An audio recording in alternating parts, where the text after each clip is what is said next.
Hey, it's Kyle here, and today I'll be reviewing The Unfinished Presidency by Douglas Brinkley. This book is about Jimmy Carter's post-presidential career. I will mention that this book was written in the late 1990s, so it really just covers what he was up to in the 80s and the 90s. Obviously, anything after that took place after the book was written and is not included in the book for obvious reasons. I've always been very interested in Jimmy Carter. I'm very much into history, into politics. My degree is in political science. But I'm from Georgia. Jimmy Carter's from Georgia. He's our only president from the state. So I think I always grew up being a little bit more interested in him. And obviously, he had a very active post-presidential career. And a lot of this book that's covering is stuff I remember, especially like the 1990s part. I also have a weird connection to a little bit of Jimmy Carter history that happened completely by accident. While I was in college, I was a part of a committee that was being run by the state of Georgia to encourage college students to vote, and like all the colleges in Georgia could basically were able to nominate somebody to be a part of that committee. I got to be a part of that committee for this very small school that I was going to, and as part of that, we got to go to the state capitol a few times and have a few committee meetings just to talk about ways to encourage voting on our college campuses. And for one of those committee meetings, while we were having the meeting, the then Secretary of State at the time, Kathy Cox, basically said, hey, there's something really neat fixing to happen in the state legislative chamber. I think I can get y'all into the balcony area if y'all like to watch. Jimmy Carter, as y'all aware, won the Nobel Prize earlier this year. And today the legislator is honoring him, and he's actually going to come to the legislature and give a speech. Would y'all like to see that? Of course, everybody in the room is like, yes, you mean we get to see an ex-president give a speech about winning a Nobel Peace Prize? Yes, please sign us up for that. And it was amazing. It almost felt a little bit like we were at the State of the Union because, when he comes in, everybody stands up. There was constant applause breaks. And you kind of did feel like, we're this little part of history, you get to see what it's like to see when a president's giving a very formal speech like this. And also, it's a very celebratory mood. Everybody was very much at the Capitol celebrating this great accomplishment of a native son of Georgia of winning the Nobel Peace Prize. So that was very, very cool. But anyway, so I was very excited to read this book because I think for a lot of people out there aware, Jimmy Carter's a lot of times regarded as having one of the most successful post-presidential careers in modern U.S. history. Whereas, actually, as his presidential term, he wasn't that popular. He got voted out after one term, and his legacy as president is still somewhat debated. Some people think he's one of the worst presidents ever. Other people think he was actually better than people thought at the time, but there was just stuff going on. Anybody who'd been president then would have had a hard time succeeding. But I think most people kind of agree. His post-presidential career has been amazing. He's also been heavily involved in a lot of peace negotiations around the world, helping to encourage free and fair elections around the world, and being involved in a lot of charity organizations like Habitat for Humanity. And I think a lot of people are just very respectful of everything that Jimmy Carter has dedicated his time and effort into his post-presidential career. And this book really goes into great details of exploring this and to all the stuff, not just his successes. This book is not just Jimmy Carter is the greatest person in the world, and just kind of focuses on the positive. The author very much, a few times throughout the book, calls out, Jimmy Carter's trying to do this. This was his viewpoint. I think he was misguided at this point, or he was, not factoring in this element that ended up in causing this specific effort to fail, or something like that. But it's very fascinating to look at all that went into everything that Jimmy Carter was trying to accomplish his post-presidential career.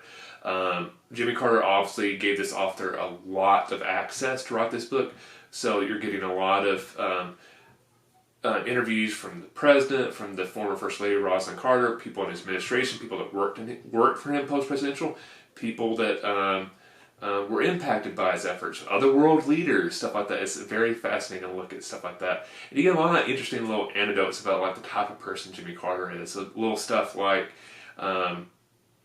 very much a health freak. He would go jogging 5 miles a day, every day, regardless of where he was.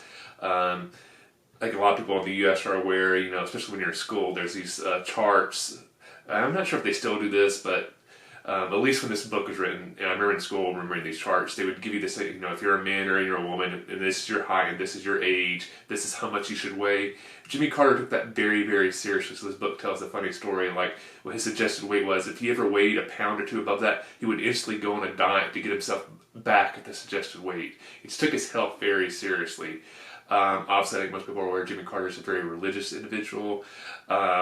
It talks about all that and how a lot of people at some points thought that was just a show, but the book really explores now, like, no, Jimmy Carter has a deep faith. You might not agree with it, but it's very personable, and it's really who he is. He's not putting on a show. All his interactions with world leaders are very fascinating. It covers various trips to like the Middle East, to the Balkans during that crisis, even a visit to North Korea. It's really, really fascinating.